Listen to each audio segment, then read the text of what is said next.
사도신경으로 우리의 신앙을 고백하며 새벽 예배 하나님께 올려드리겠습니다. 전능하사 천지를 만드신 하나님 아버지를 내가 믿사오며 그 외아들 우리 주 예수 그리스도를 믿사오니 이는 성령으로 잉태하사 동정녀 마리아에게 나시고 본디오 빌라도에게 고난을 받으사 십자가에 못 박혀 죽으시고 장사한 지 사흘 만에 죽은 자 가운데서 다시 살아나시며 하늘에 오르사 전능하신 하나님 우편에 앉아 계시다가 저리로서 산자와 죽은 자를 심판으로 주리라. 성령을 믿사오며 거룩한 공회와 성도가 서로 교통하는 것과 죄를 사하여 주시는 것과 몸이 다시 사는 것과 영원히 사는 것을 믿사옵나이다. 아멘.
이 시간 우리에게 주시는 하나님의 말씀은 열왕기하 23장 31절에서 24절까지의 말씀입니다.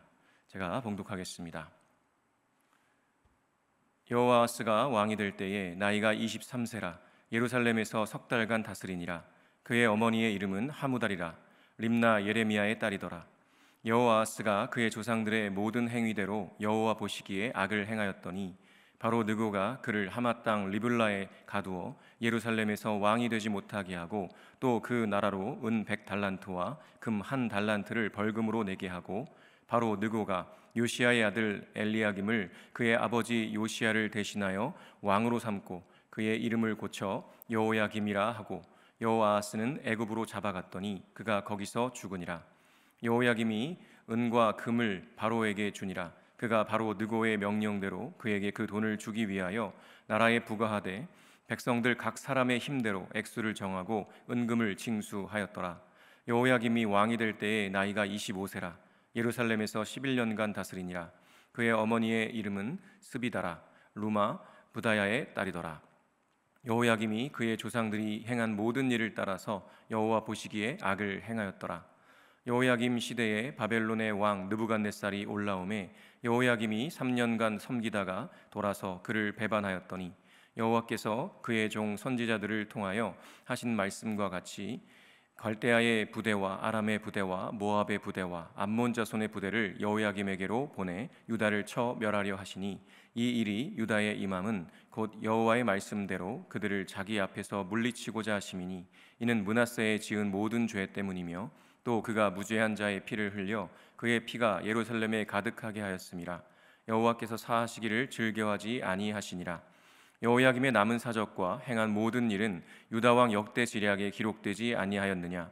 여호야김이 그의 조상들과 함께 잠에 그의 아들 여호야긴이 대신하여 왕이 되니라. 애굽 왕이 다시는 그 나라에서 나오지 못하였으니 이는 바벨론 왕이 애굽 강에서부터 유브라데 강까지 애굽 왕에게 속한 땅을 다 점령하였음이더라. 아멘. 제가 기도하겠습니다.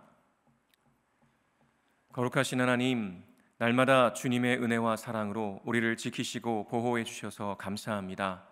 거룩하신 주님께서 언제나 내 안에 계셔서 나와 함께 하신다는 사실이 얼마나 감격적이고 감사한 일인지 모릅니다. 날마다 새롭게 깨달으며 주님과 기쁨으로 동행하는 삶 살게 하여 주옵소서.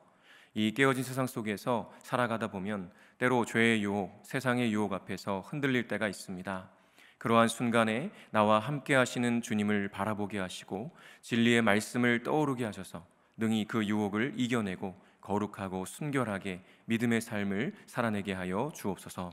오늘도 진리의 말씀으로 가르쳐 주시는 주님께 감사드리며 예수 그리스도의 이름으로 기도합니다. 아멘. 할렐루야. 오늘도 주님을 예배하는 자리에 서신 모든 분들에게 하나님의 한량없는 은혜와 평강이 넘치시기를 간절히 축원합니다. 오늘은 기회가 있을 때라는 제목으로 하나님의 말씀 전하겠습니다. 우리가 열왕기하의 마지막 부분을 함께 살펴보고 있는데요. 말씀을 읽으면 읽을수록 더 안타까운 마음이 넘치는 것 같습니다. 왜냐하면 남유다에는 아직 돌이킬 기회가 있었기 때문입니다. 그러나 안타깝게도 그 기회를 그냥 헛되이 보내버리고 마는 이 남유다의 왕들을 보면서 얼마나 안타까운지 모르죠. 오늘 읽은 본문에 보면 요시야의 아들들이었던 이 여호아하스와 여호야김 왕의 이야기가 등장하는데요. 요시야가 어떤 왕이었는지를 아니까 더 아쉽고 안타까운 것 같습니다. 요시야는 8살이라는 어린 나이에 왕위에 올랐고요. 또 31년을 통치하다가 젊은 나이에 아깝게 세상을 떠나고 말았습니다. 요시야는 아시는 대로 여호와 하나님 보시기에 정직히 행하여 그의 조상 다윗의 모든 길로 행하고 좌우로 치우치지 않았던 몇 안 되었던 왕이었습니다. 특별히 성전을 수리하다가 발견하게 된 율법책을 읽으며 옷을 찢고 돌이켜 회개했던 참으로 신실한 왕이었습니다. 여호와 하나님께서 이스라엘에 내리신 진노의 이유가 바로 선조들이 하나님의 말씀대로 순종하지 않았기 때문임을 깨닫고는 그렇게 옷을 찢으며 회개한 왕이 바로 요시야였습니다. 그리고 하나님께서는 그런 요시야를 어여삐 여기셔서 이제 유다에게 내리는 그 모든 재앙을 요시야가 살아있는 동안에는 내리지 않으시죠. 그리고 이어지는 23장의 전반부를 보면요, 요시야가 율법책을 발견한 이후에 어떻게 남유다를 새롭게 하는지 기록하고 있는데요. 가장 먼저 모든 백성들을 불러 모아 성전에서 발견한 율법책을 그 앞에서 읽어 백성들이 모두 듣게 합니다. 그리고 이 언약의 말씀을 이루게 할 것이라고 선포하죠. 그리고 지금껏 성전 안에 세워졌던 모든 우상들과 그 그릇들을 예루살렘 바깥으로 가져가서 불로 태워버리고 우상을 섬기던 모든 제사장들을 폐하여 버리고 성전을 더럽혔던 모든 것들을 다 제거하는 일들을 하게 됩니다. 놀랍게도 언급되는 우상들을 보면요, 이 바알과 아세라, 1월 성신, 몰록, 아스타롯, 그무스, 밀곰, 또 여로보암이 베델에 세운 제단과 산당마저도 모조리 불사르고 빻아서 가루로 만들어 버렸습니다. 이전에 그 어떤 왕도 이렇게 대대적인 개혁을 일으켰던 왕은 없었습니다. 그뿐만이 아니죠. 요시야는 율법책에 기록된 유월절을 다시 지키는데요, 사사시대 이후로 지금까지 그렇게 유월절을 지킨 일이 없었다고 성경은 증언하고 있습니다. 그리고 이러한 요시야를 성경은 이렇게 평가합니다.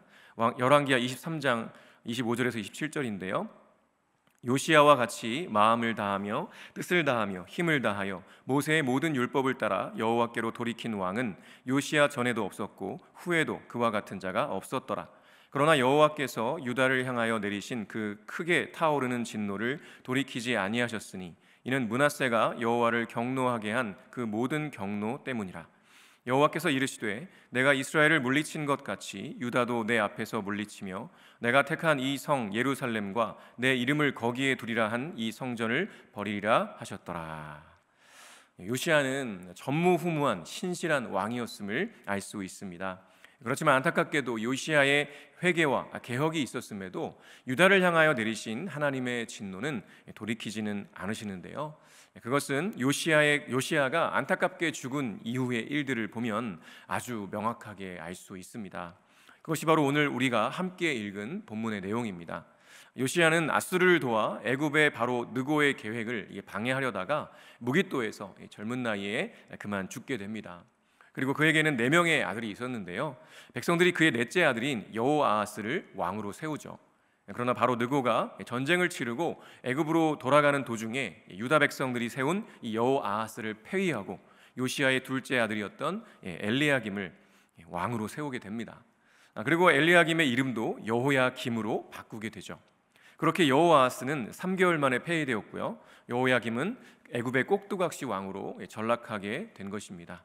그런데 이 두 왕에게는요 공통점이 있었습니다. 32절과 37절인데요, 여호아하스가 그의 조상들의 모든 행위대로 여호와 보시기에 악을 행하였더니, 37절, 여호야김이 그의 조상들이 행한 모든 일을 따라서 여호와 보시기에 악을 행하였더라. 이 두 왕은 안타깝게도 그의 조상들의 모든 행위대로 여호와 보시기에 악을 행했습니다. 저는 이 말씀을 보며 정말 너무나 안타까웠습니다. 여호아하스와 여호야김의 아버지가 누구입니까? 요시야였습니다. 이들의 아버지 요시야가 어떻게 하나님 앞에서 돌이켜 회개하고 개혁을 했는지를 자라면서 두 눈으로 똑똑히 보고 경험했음에도 요시야의 죽음 이후에 왜 아버지를 따르지 않고 그 이전의 악한 선조들의 뒤를 따라 했을까요? 너무나 안타까운 일입니다. 그러나 이것이 바로 타락한 인간의 죄성임을 깨닫게 되는 것이죠.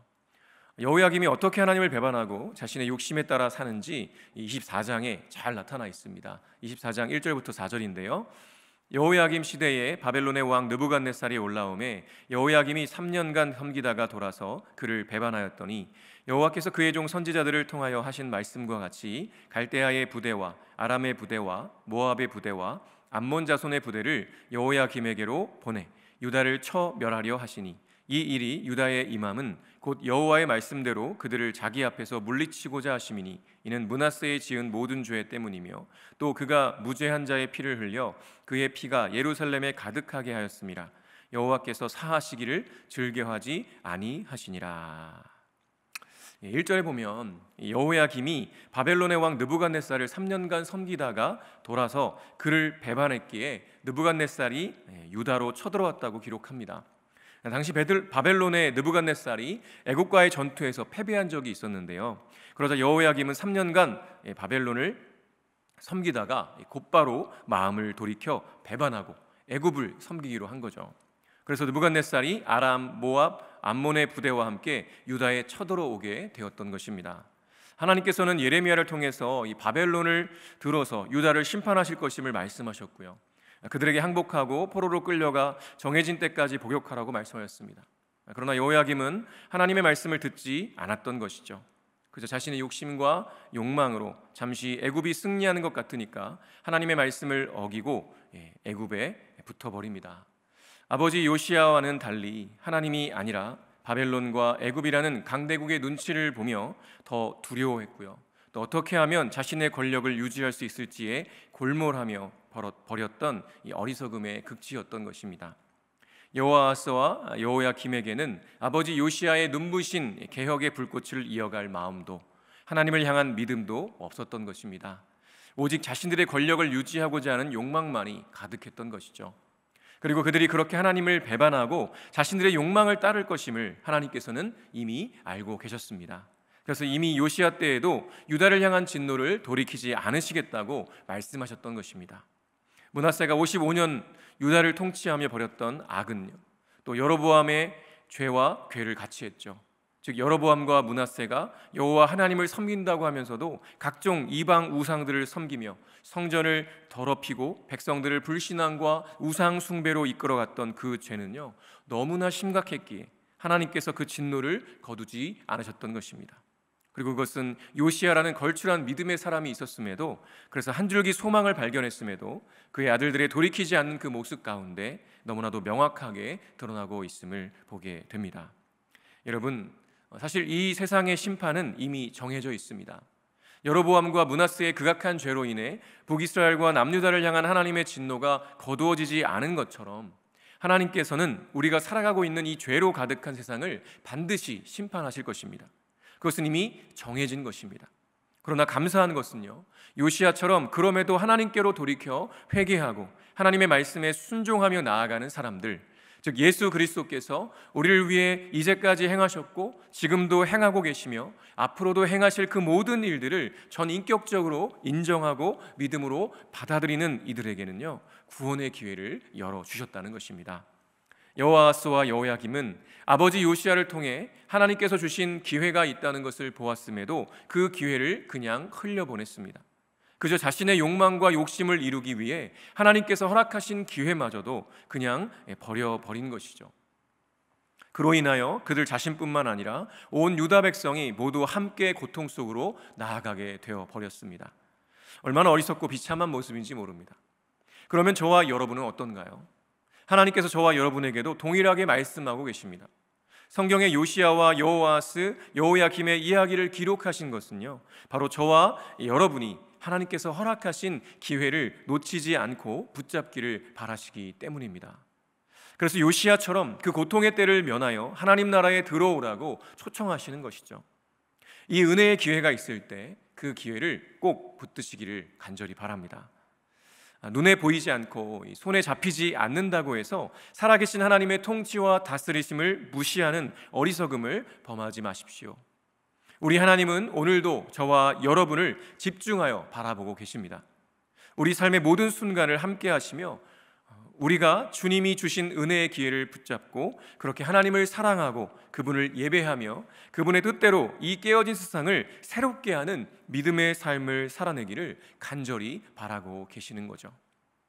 그러니 오늘 이 시간 다시 한번 이 거룩하신 하나님 앞에 우리의 헛된 욕망과 욕심을 내려놓고 진정으로 하나님께서 기뻐하시는 삶이 어떤 것인지 분별하며 기쁨으로 주님의 뜻대로 살아가는 저와 여러분 되시기를 간절히 축원합니다. 주기도문으로 예배를 마치겠습니다. 하늘에 계신 우리 아버지여, 이름이 거룩히 여김을 받으시오며 나라가 임하시오며 뜻이 하늘에서 이루어진 것 같이 땅에서도 이루어지이다. 오늘 우리에게 일용할 양식을 주시옵고 우리가 우리에게 죄 지은 자를 사하여 준 것 같이 우리 죄를 사하여 주시옵고 우리를 시험에 들게 하지 마시옵고 다만 악에서 구하시옵소서. 나라와 권세와 영광이 아버지께 영원히 있사옵나이다. 아멘.